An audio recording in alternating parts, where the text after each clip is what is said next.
आशा करता हूँ कि आप सभी अच्छे होंगे। मेरा नाम है डॉक्टर भास्कर और आज की वीडियो का टॉपिक है कि पढ़ा हुआ कैसे याद रखें। How to remember what you study. तो दोस्तों, बहुत सारे लोगों को आपने ये कहते हुए ज़रूर सुना होगा कि यार मैंने इतने घंटे पढ़ाई की लेकिन एग्ज़ाम में कुछ याद ही नहीं आया।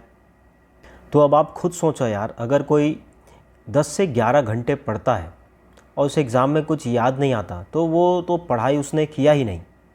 वो कहते हैं ना, वो एक कहावत आपने सुनी होगी, do smart work not hard work. तो बस यहाँ पे वही बात है, आपको भी स्मार्ट वर्क करना है और इस वीडियो को पूरा एंड तक देखिएगा। आपको इतनी अच्छी अच्छी बातें इस वीडियो में मालूम चलेगी। कुछ पॉइंट्स मैंने बनाए हैं, वो पॉइंट्स मैं इस वीडियो में कवर करूँगा। इसके बाद आप कह ही नहीं सकते कि मुझे कोई भी चीज़ याद नहीं रहती, इतना तो श्योर हो जाइए आप। तो इसी के साथ ये वीडियो फिर स्टार्ट करते हैं। तो पहली जो पॉइंट है वो है ग्रुप डिस्कशन। अगर कोई सब्जेक्ट आपको हार्ड लगता है या पसंद नहीं है या समझ में नहीं आता, तो सबसे पहले तो आप एक काम करिए, आप 3-4 दोस्तों का एक ग्रुप बना लीजिए। तो ग्रुप डिस्कशन का सबसे बड़ा फ़ायदा ये होगा कि अगर कोई चीज़ हमें अपना ही दोस्त समझा दे तो वो बहुत आसानी से आपको यूँ समझ में आ जाएगा। और इससे दो चीज़ें होंगी, इससे तो आपको वो बोरिंग सब्जेक्ट आसान लगने लगेगा और उस सब्जेक्ट के प्रति आपको इंटरेस्ट भी आ जाएगा। और इसमें एक मेरी सलाह है कि ग्रुप डिस्कशन का टाइम आप ऐसे टाइम पे रखिए जब भी आपको फ्री टाइम मिलता हो, उस टाइम पे ही आप ग्रुप डिस्कशन कीजिए। बाकी टाइम आप अपने बाकी और पढ़ाई में लगा सकते हैं। अब दूसरा पॉइंट है दोस्तों, 30 to 70% रेशियो। ये क्या है, इसे समझाने से पहले मैं एक चीज़ बताना चाहूँगा कि वो कहते हैं ना कि इंसान का सबसे अच्छा टीचर वो खुद होता है, वो स्वयं होता है अपना टीचर। तो आप अपना पढ़ने का 30% एफ़र्ट आप सिर्फ पढ़ाई में लगाइए, बाकी जो रेस्ट 70% एफ़र्ट है वो आप सीखने में लगाइए। आप कोशिश करिए, आप ध्यान दीजिए कि आप उससे क्या सीख रहे हैं, इससे वो और ज़्यादा इंटरेस्टिंग होने लगेगा।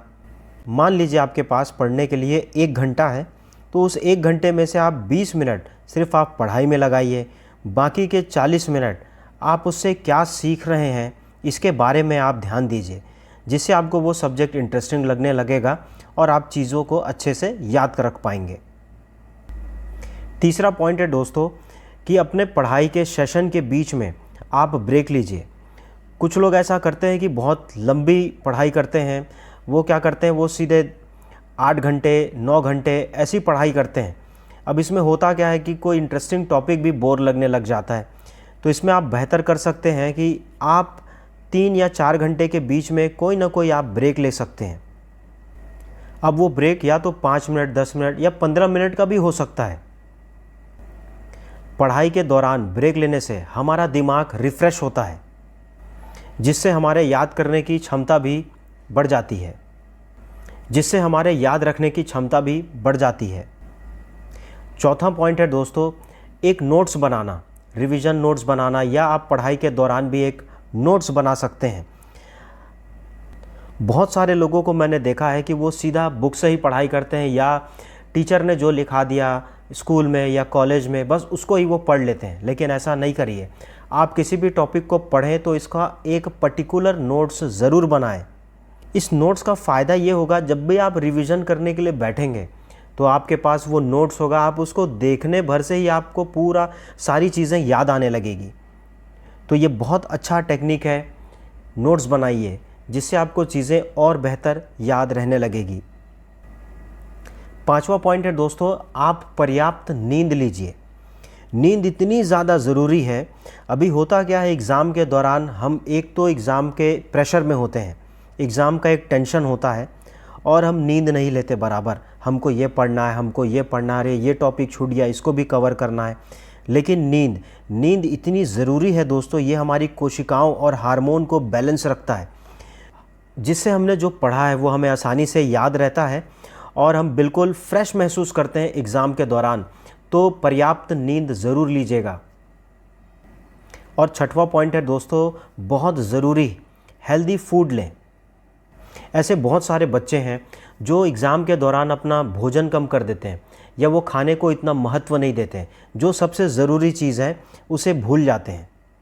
और एग्ज़ाम के दौरान ही वो वक्त है दोस्तों जब हमें अपना स्वास्थ्य बहुत अच्छा रखना पड़ता है, हमें हेल्थ पे बहुत ध्यान देना पड़ता है, क्योंकि तभी तो आप सब कुछ याद रख पाएंगे।